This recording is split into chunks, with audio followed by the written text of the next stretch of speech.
आपका हमारे इस दिव्य आध्यात्मिक यात्रा में हार्दिक स्वागत है।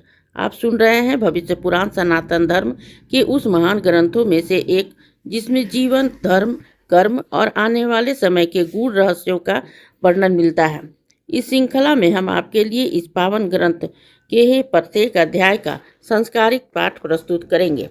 आइए इस ज्ञान, धर्म और सत्य की यात्रा को आरंभ करें, जहाँ हर शब्द में छिपा है जीवन का मार्ग और हर कथा देती है हमें सही दिशा। सनातन ज्ञान की ही इस पवित्र धारा में डूबकर अपने जीवन को अर्थपूर्ण बनाएं। हर हर महादेव। ओम नमः शिवाय। विवाह संस्कार के उपक्रम में स्त्रियों के शुभ और अशुभ लक्षणों का वर्णन और आचरण की श्रेष्ठता। सुमंतु मुनि बोले, राजन, गुरु के आश्रम में ब्रह्मचर्य व्रत का पालन करते हुए स्नातक को वेदाध्ययन कर गृहस्थाश्रम में ही प्रवेश करना चाहिए। घर आने पर उस ब्रह्मचारी को पहले पुष्प माला पहनाकर सैया पर बिठाकर उसका मधुपर्क विधि से पूजन करना चाहिए।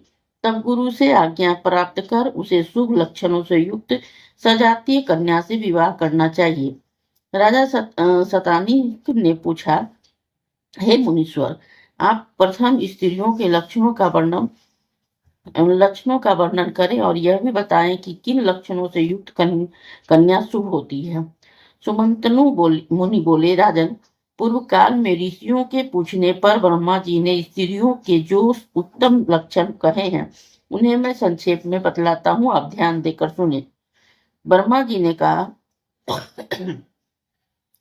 ऋषिगणों, जिस स्त्री के चरण लाल कमल के समान कांति वाले, अत्यंत कोमल तथा भूमि पर समतल रूप से पड़ते हों, अर्थात बीच में ऊंचे न रहे, वे चरण उत्तम एवं सुख भोग प्रदान करने वाली होती है। जिस स्त्री के चरण रूखे फटे हुए, मांस रहित और नारियों से युक्त हो, वह स्त्री दरिद्रता और दुर्भागा होती है। यदि पैर की उंगलियां परस्पर मिली हो, सीधी, गोल, स्निग्ध और सूक्ष्म नखों से युक्त हो, तो ऐसी स्त्री अत्यंत ऐश्वर्य को प्राप्त करने वाली राजमहिषी होती है। छोटी उंगलियां आयु को बढ़ाती है, परंतु छोटी और विरल उंगलियां धन का नाश करने वाली होती है। जिस स्त्री के हाथ की रेखाएं गहरी, संदिग्ध और रक्त वर्ण से होती हो, वह सुख भोगने वाली होती है। इसके विपरीत टेढ़ी और टूटी हुई हो तो वह दरिद्र होती है। जिसके हाथ में कनिष्का के मूल के तर्जनी तक पूरी रेखा चली जाए, तो ऐसी स्त्री 100 वर्ष तक जीवित रहती है। यदि न्यून हो तो आयु कम होती है। जिस स्त्री के हाथ की उंगलियां गोल, लंबी, पतली, मिलाने वाली पर छिद्र रहित, कोमल और रक्त वर्ण की हो, वह स्त्री अनेक सुख भोगों के प्राप्त करती है। जिसके नख बंधु जीव पुष्प के समान लाल एवं ऊंचे और स्निग्ध हो, तो वह ईश्वर को प्राप्त करती है। रूखे, टेढ़े, अनेक प्रकार के रंग वाले अथवा श्वेत या नीले पीले नखों वाली स्त्री दुर्भाग्य और दरिद्र को प्राप्त होती है। जिस स्त्री के हाथ फटे हुए, रूखे और विषम स्थान अर्थात ऊंचे, नीचे और छोटे बड़े हों, वह कष्ट भोगती है। जिस स्त्री की उंगलियों के पर्वों में समान रेखा हो अथवा यव का चिन्ह हो, उसे अपार सुख और अक्षय धन धान्य प्राप्त होता है। जिस स्त्री का मणिबंध सुस्पष्ट 3 रेखाओं से सुशोभित हो, वह चिरकाल तक अक्षय को भोग दीर्घायु को प्राप्त करती है। जिस स्त्री ग्रीवा में 4 अंगुल के परिमाप में स्पष्ट 3 रेखाएं हो, तो वह सदा ही रत्नों से आभूषण धारण करने वाली होती है।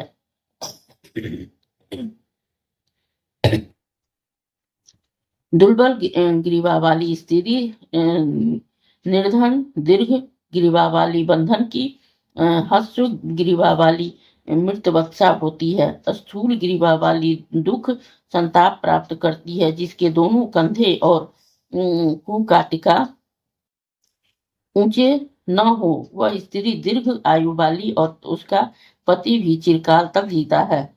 जिस स्त्री की नासिका न बहुत मोटी होती है और न ही पतली, न टेढ़ी, न अधिक लंबी और न ऊंची होती है, वह श्रेष्ठ होती है। जिस स्त्री की भौहें ऊंची, कोमल, सूक्ष्म और आपस में मिली हुई हो, ऐसी स्त्री सुख प्राप्त करती है। धनुष के समान भौहें सौभाग्य प्रदान करने वाली होती है। स्त्रियों के काले, स्निग्ध, कोमल और लंबे घुंघराले केस उत्तम होते हैं। हंस, कोयल, बीना, भ्रमर, मयूर और वेणु के समान ही स्वर वाली स्त्रियां अपार संपत्ति प्राप्त करती है, दास दासियों से युक्त होती है। इसके विपरीत फूटे हुए कांसे के स्वर के समान ही रक्त स्वर वाली या गंधर्व और कौवे के सदृश स्वर वाली स्त्रियां रोग, व्याधि, भय, शोक तथा दरिद्रता को ही प्राप्त करती है। हंस, गाय, वृषभ, चक्रवाक और मदमस्तक हाथी के समान ही चाल वाली स्त्रियां अपने कुल को विख्यात करने वाली और राजा की रानी होती है। श्वान, सियार और कौवे के समान ही गति वाली स्त्री निंदनीय होती है। मृग के समान ही गति वाली दासी और द्रुतगामिनी स्त्री बंधन की होती है। स्त्रियों का फाल्गुनी, गोरोचन, स्वर्ण, कुकुम और नए नए निकले हुए ध्रुवांकुर के सदृश रंग उत्तम होता है। जिस स्त्रियों के शरीर तथा अंग कोमल, रोम और पसीने से रहित तथा सुगंधित होते हैं, वे स्त्रियां पूज्य होती है। कपिला वर्ण वाली ही अधिकांगी, रोगनी, रोमों से ही रहित, अत्यंत छोटी वाचाल तथा पिंगल वर्ण वाली ही कन्या से विवाह नहीं करना चाहिए। नक्षत्र, वृक्ष, नदी, मलेच्छ, पर्वत, पक्षी, सांप आदि और दासी के नाम पर जिसका नाम हो तथा डरावने नाम वाली कन्या से विवाह नहीं करना चाहिए। जिसका सब अंग ठीक हो, सुंदर नाम हो, हंस या हाथी किसी गति हो, जो सूक्ष्म रोम, केश और दांतों वाली तथा कोमलांगनी हो, ऐसी कन्या से विवाह करना उत्तम है।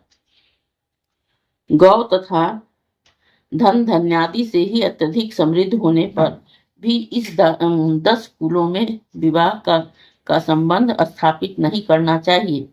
जो संस्कारों से रहित हो, जिसके पुरुष संतति न होती हो, जो वेद के पठन पाठन में रहित हो, जिसके स्त्री पुरुषों के शरीरों पर बहुत लंबे केस हों, जिनमें अर्थ, क्षय, मदाग्नि, मिल्गी, श्वेत दाग और कुष्ठ जैसे रोग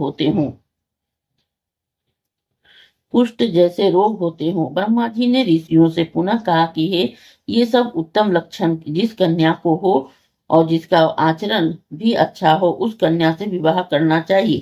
स्त्री के लक्षणों की अपेक्षा उसके सदाचार को भी अधिक प्रशस्त कहा गया है। जो स्त्री सुंदर शरीर तथा शुभ लक्षणों से युक्त है, किंतु यदि वह सदाचार संपन्न नहीं है तो वह प्रशस्त नहीं मानी जाती है। अतः स्त्रियों में आचरण की मर्यादा को अवश्य देखना चाहिए। ऐसे लक्षणों तथा सदाचार से संपन्न सुकन्या से ही विवाह करने पर रिद्धि, बुद्धि और शक्ति कृति प्राप्त होती है।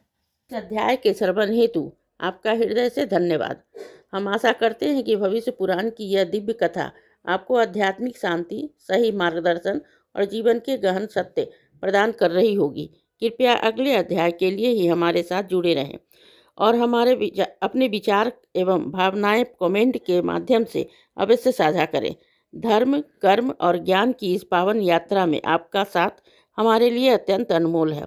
हर हर महादेव। ओम नमः शिवाय। यदि यह प्रस्तुति आपको पसंद आई हो, लाइक करें, कमेंट करें, सब्सक्राइब जरूर करें, बेल आइकॉन दबाना ना भूलें ताकि अगला अध्याय आपसे छूटे नहीं। और इस पावन ज्ञान को ही शेयर करें अपने परिवार और मित्रों तक।